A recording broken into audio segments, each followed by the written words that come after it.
The American people in November issued a clear and unequivocal mandate. The open borders we've had for the last 4 years must be closed. We can no longer allow criminals and cartels and gang members and deadly drugs to stream across our border. And President Trump has been working every day since he was sworn in to keep his promise to secure the border. He declared a national emergency on the southern border. He reinstated the Remain in Mexico policy. And just yesterday, President Trump negotiated that Mexico will station 10,000 troops at the southern border to help stop the flow of fentanyl into the United States. President Trump is doing his part to meet the mandate from the voters. We also in Congress must do our part to meet that mandate. That's why I hope that this committee supports the Halt Fentanyl Act, an act to permanently classify fentanyl-related substances as Schedule I under the Controlled Substances Act. Fentanyl and its analogs are extraordinarily powerful and extraordinarily destructive. Congress and the American people don't talk enough about fentanyl's dangerousness. So I want to talk a little bit about that. Dr. Westlake, you are an emergency room physician. How much fentanyl does it take to kill an adult human being? Well, this is 2,000, enough to kill 2,000 people. So it's 4 to 5 grains of sand is a lethal dose for an opioid-naive patient. 2 milligrams is what it takes. If you see on this photograph a penny, we all know the size of a penny, and those couple of flakes there are enough to kill an adult human being. Dr. Westlake, last year, approximately how many people died due to fentanyl overdoses? I believe it was around 70,000. This means, on average, 6,250 people died every single month due to fentanyl. And it's a number that tragically has skyrocketed during the Biden-Harris years. Sheriff Barnes, as a law enforcement professional on the front lines of the battle with fentanyl, can I ask you how many pounds of fentanyl were seized by Customs and Border Patrol at the border last year? Senator, unfortunately, I can't answer that. I can answer for my organization, but I know it was a lot and growing. It's 2,250 pounds of fentanyl.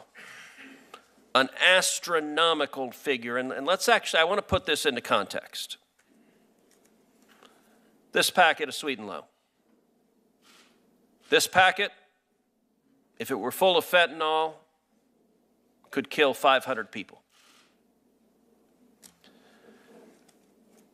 Now take a look at this container. It's a container we're all familiar with. If this were full of fentanyl, it could kill 368,500 people. That's more than the entire population of Corpus Christi, Texas, or Lubbock, Texas. Now let's look at another packet. Something, again, all of us likely have in our kitchen. This single bag of sugar, if it were filled with fentanyl, could kill 905,000 people. Almost 1 million people. This single bag could take out the entire population of Austin, Texas, the capital of my home state. Now imagine 562 of these bags. That's how much fentanyl came into the United States of America in a single month. And how many lethal doses of fentanyl is in 562 bags? What came in a single month last year? 510 million lethal doses. In 1 month, more fentanyl came into America than it would be needed to kill every single man, woman, and child in the United States. This is a crisis we have to solve. Mr. Puerta, Ms. Noring, thank you both for being here. Thank you for your courage. I will say, as the father of 2 teenage girls, you've lived a nightmare that every parent is terrified of. What I would ask is, what would you say to parents at home? What do parents at home need to know about this? What do teenagers and kids at home need to know about the dangers of fentanyl? If you don't think this can happen to you, I'm very sorry, but you're very sorely mistaken. This is taking everybody by storm. That's what I would tell every single parent. Due to the stigma of addiction and overdose, though, most people think that this could not affect their family because either they don't have somebody who's addicted to drugs in their family or somebody who's using drugs on a recreational basis. But children make mistakes. I do not condone my son Daniel wanting to self-medicate during the height of the pandemic for his whatever was happening in his head. I do not condone it. He made a mistake, and the price that he paid was his life. Children are supposed to make mistakes but not die from them, period.